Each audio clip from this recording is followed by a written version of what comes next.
माध्यमातून आपण विधानसभेची निवडणूक लढवणार आहात. नेमका काय अजेंडा आपला राहणार आहे त्या संदर्भात?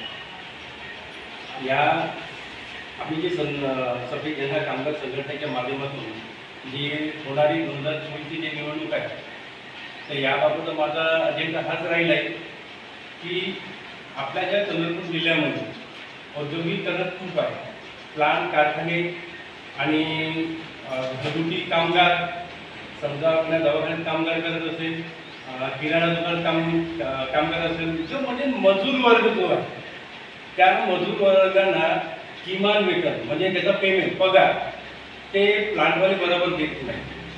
तर त्यांना आम्ही ते पगार बरोबर मिळाला पाहिजे, हा आमचा सफेद झेंडा कामगार संघटनेच्या माध्यमातून हा एक उद्देश आहे की त्यांना जो पगार, जसं आज कारखान्यामध्ये जो ठेकेदारी कामगार वर्ग आहे, ते कामगार तिथे काम करतात, त्या कामगारांना मिनिमम वेतन म्हणून किंवा पगार म्हणून त्याला 10 ते 12,000 रुपये. जेव्हा की शासनाचा अधिनियम 1948 सांगतो की कोणताही ठेकेदारातर्फे किंवा कंपनीतर्फे कुठलंही आस्थापनामध्ये काम किंवा संस्थेमध्ये काम करणारा व्यक्ती त्यांना अधिनियम 1948 अंतर्गत आजही लागला तरी त्यांना तो किमान म्हणजे पेमेंट शासनानुसार देण्यात यावं.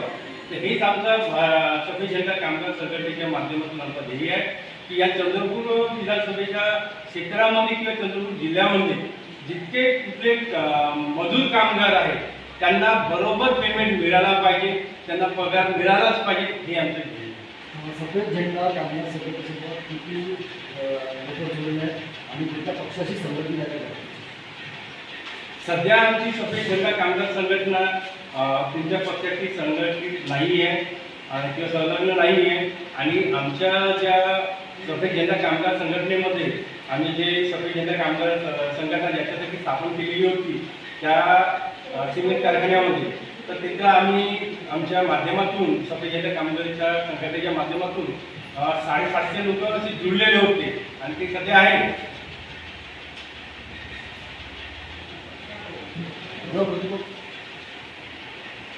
विकासाचा काय मुद्दा आहे?